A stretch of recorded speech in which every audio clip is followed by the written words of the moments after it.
À la fin de l'année 1347, une trêve est signée entre les royaumes de France et d'Angleterre. Cependant, comme souvent, à peine les épées sont-elles de retour dans leur fourreau que l'on prépare déjà la prochaine guerre ou que l'on planifie sa revanche. Les États généraux, réunis à Paris après l'écrasante défaite de Crécy et la perte de Calais, décident de la création d'un nouvel impôt, la taille. Il aura pour but de prélever 2 500 000 livres tournois afin de laver l'humiliation que le royaume vient de subir. La France tente donc de se remettre sur de bons rails, mais tout est perturbé par l'arrivée d'une nouvelle venue qui vient ravager l'Europe entière. La mort en personne, la peste noire.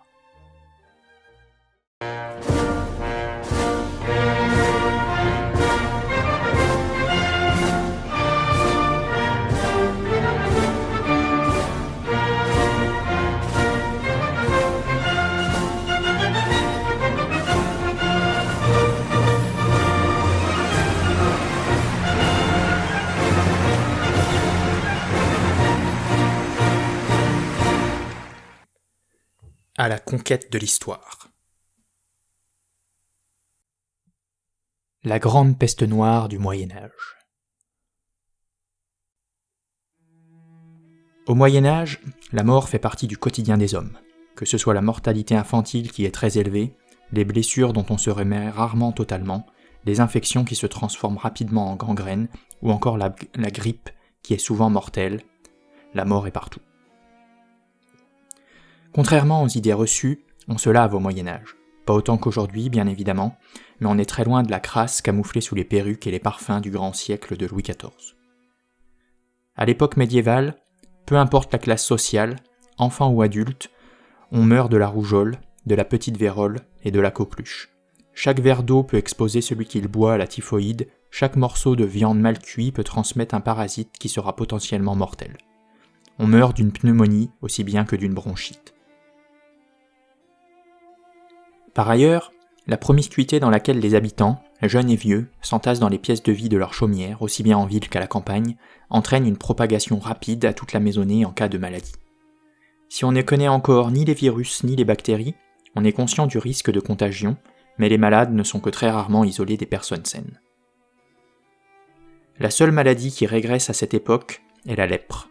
Les porteurs de cette affection qui ronge les chairs sont relégués dans les léproseries où ils sont regroupés à l'écart des villes. Ils ne vivent que de la charité des bonnes âmes qui veulent bien leur apporter de la nourriture. C'est donc dans ce contexte que la peste fait son grand retour en Occident.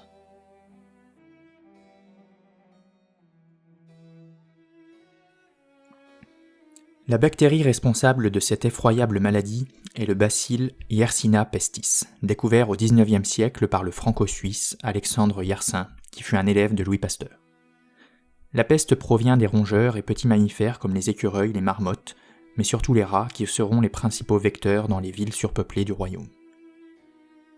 On a souvent pensé que la transmission entre les animaux, ou bien à l'homme, de la maladie était causée par une morsure, mais c'est en réalité une puce qui, après avoir piqué un rongeur ou un homme contaminé, peut propager la maladie en piquant un animal ou un homme sain.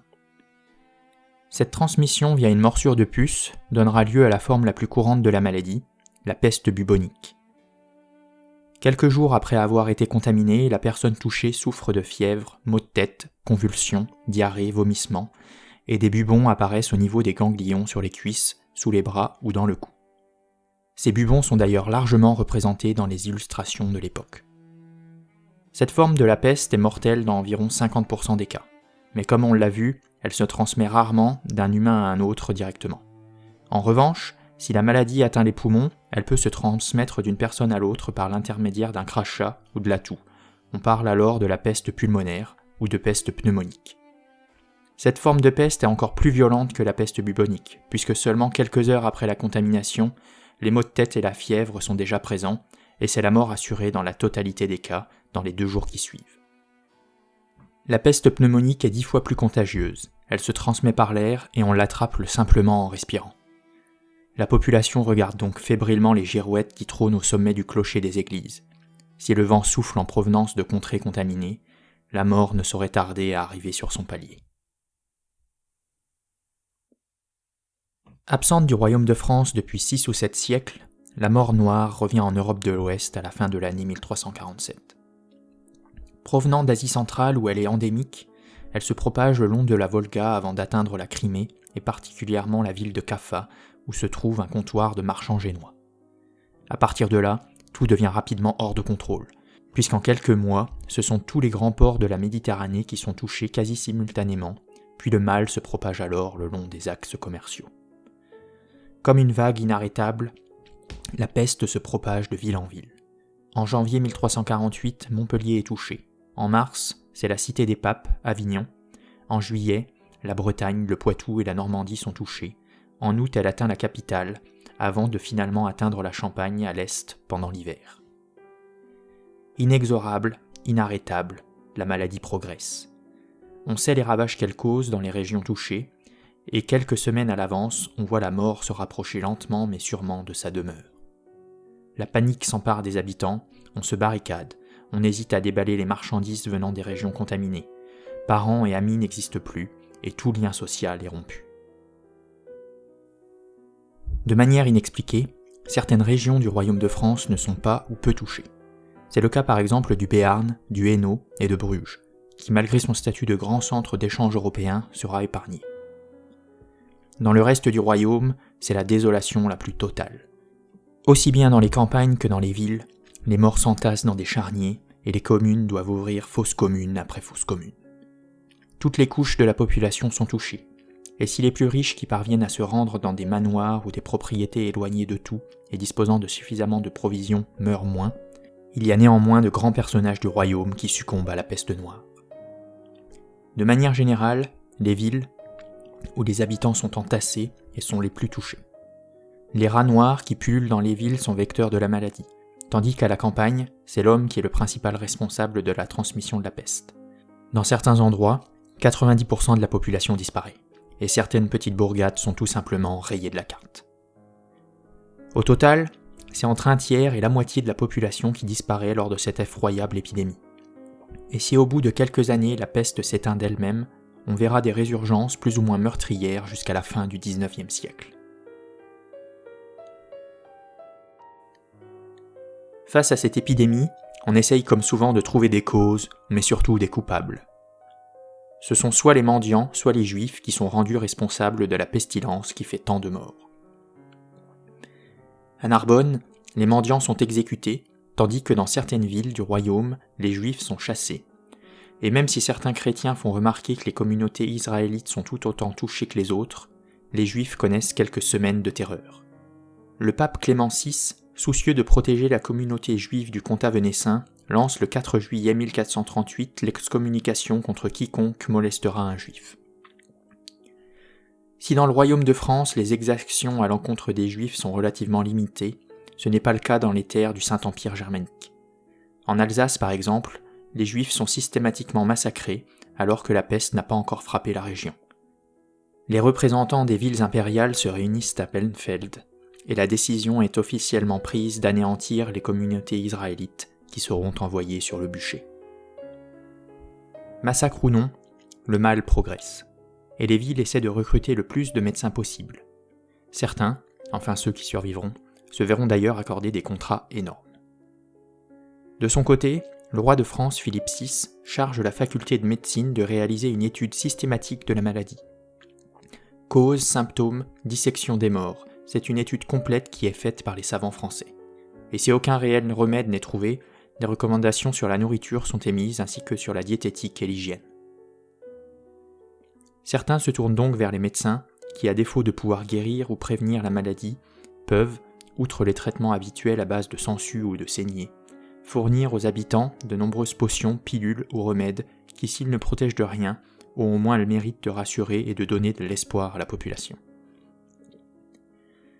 D'autres font le pari de la magie et achètent les services du sorcier du village, tandis que beaucoup tentent de s'attirer les grâces divines par la prière et la pénitence, pour mettre fin à cette épidémie qui est souvent vue comme une punition divine.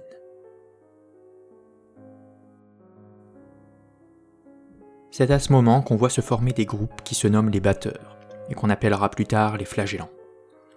La mortification physique fait habituellement partie de la pénitence, mais avec les flagellants, elle tourne au spectacle collectif. Ce mouvement fait son apparition dans les principautés allemandes tout d'abord, avant de gagner le nord-est de la France, et ce qui la caractérise avant tout, c'est son excès. En effet, le fléau avec lequel se fouettent les flagellants est constitué de lanières ferrées qui tiennent plus de l'instrument de torture que de l'objet de dévotion. Il se déplace en troupes nombreuses et attire les foules qui se pressent pour voir ses manants se fouetter jusqu'au sang. Le clergé, qui ne peut pas interdire ce mouvement, se voit obligé de composer avec. Dans le royaume de France, c'est dans les Flandres qu'il est le plus actif.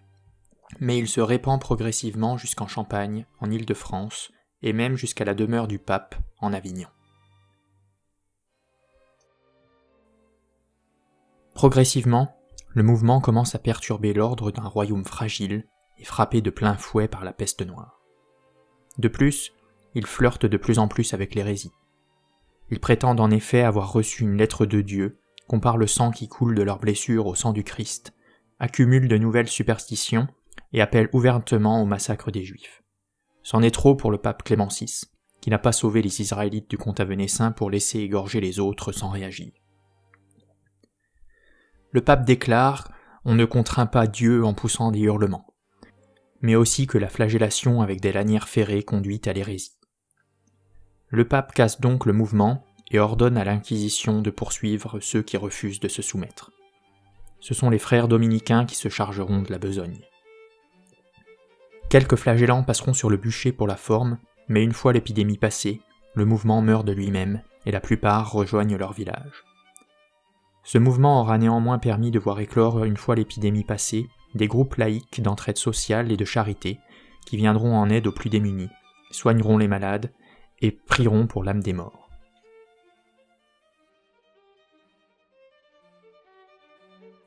Comme je l'ai dit plus tôt, si la première vague de l'épidémie est la plus meurtrière et tue entre 30 et 50% de la population européenne, la peste fait son retour en 1361, de manière tout aussi généralisée. D'autres pays que la France seront aussi durement frappés.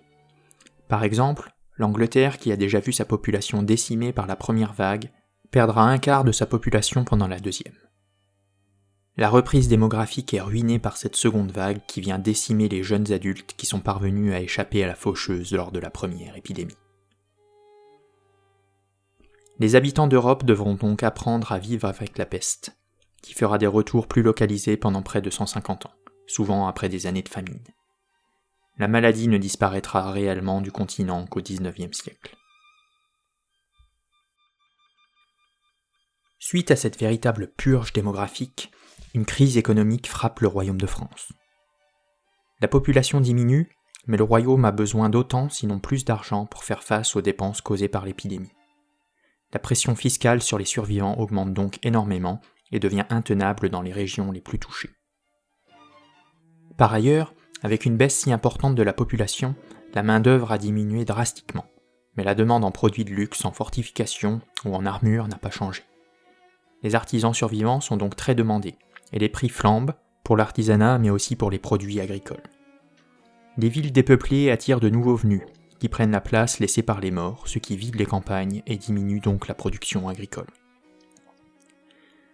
Les salaires des ouvriers qualifiés triplent en 3 ans, et si les rois tentent de freiner cette flambée des salaires en légiférant, c'est peine perdue. Les patrons ont besoin de main-d'œuvre pour honorer leurs commandes sous peine de devoir fermer leurs ateliers. Ils augmentent donc les salaires de leurs employés pour les conserver. Par répercussion, le prix des objets manufacturés augmente, en rendant l'augmentation du salaire inutile pour la plupart du petit peuple, qui se retrouve aussi démuni qu'avant, voire moins bien loti dans certains cas. Seuls les travailleurs très qualifiés en profitent. Pour les autres, surtout ceux qui ont une famille, il est encore plus difficile de se nourrir qu'avant la peste.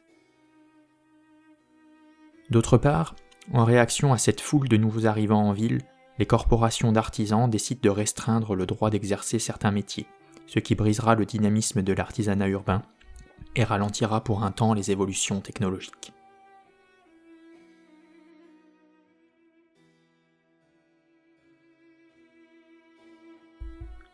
À la campagne, c'est la même chose. Très peu profitent finalement de la catastrophe. Hormis quelques gros propriétaires à qui la mort d'un frère ou d'un cousin permet de rassembler les exploitations agricoles, les plus petits fermiers voient leurs charges exploser. Attirés par les salaires attractifs de la ville, les villageois quittent la campagne, et ceux qui restent demandent une augmentation de leur salaire, mais le prix de vente du blé ne suit pas. Avec près de 50% de la population en moins, la demande n'est plus elle-même. Il y a une surproduction et le cours du blé s'effondre. Le prix tiré de la récolte ne compense plus le coût de l'exploitation de la terre. Les champs sont donc laissés en friche. La production diminue et la famine fait son retour.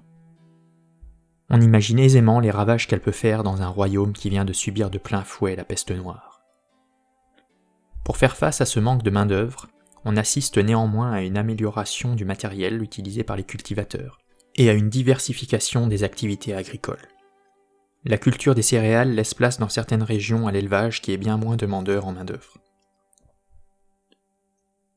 Étant donné la situation, la tension monte dans les campagnes, et les plus touchés sont les laboureurs, ces paysans propriétaires de leurs charrues, de leurs chevaux, louant leur service aux seigneurs et ayant un niveau de vie relativement correct pour un paysan de l'époque.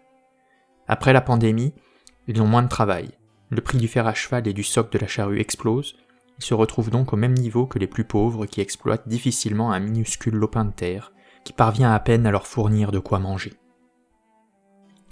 Cette colère s'accumulera pendant près de 10 ans, avant d'exploser lors de la grande jacquerie de l'année 1358, qui verra s'enflammer les régions agricoles de l'Île-de-France, de la Champagne, de l'Artois, de la Picardie et de la Normandie.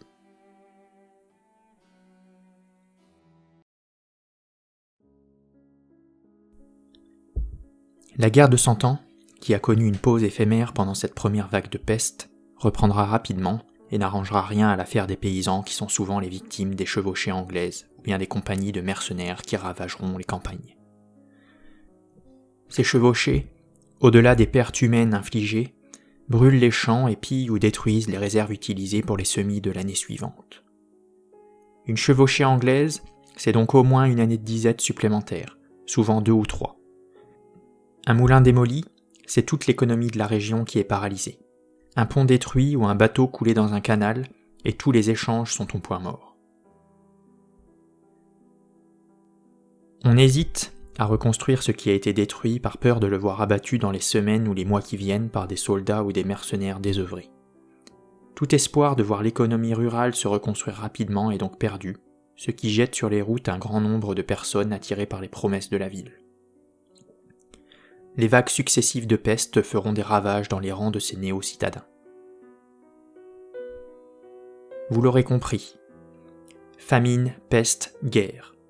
Au XIVe siècle, les 3 cavaliers de l'Apocalypse se relaient pour accabler de maux la population d'un royaume de France exsangue. Cependant, la peste n'a pas tué tout le monde, et il reste suffisamment de survivants pour que l'on continue à s'entretuer à coups d'épée. Si la pandémie pousse Philippe VI et Édouard III à prolonger la trêve de Calais, ça n'aura été qu'un court intermède dans cette guerre de 100 ans.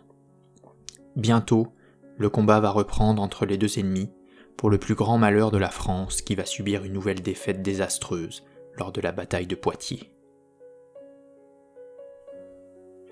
Voilà, j'espère que cet épisode vous aura plu. Si c'est le cas, n'hésitez pas à vous abonner à la chaîne, à cliquer sur j'aime et à me laisser un commentaire. À bientôt pour le prochain épisode.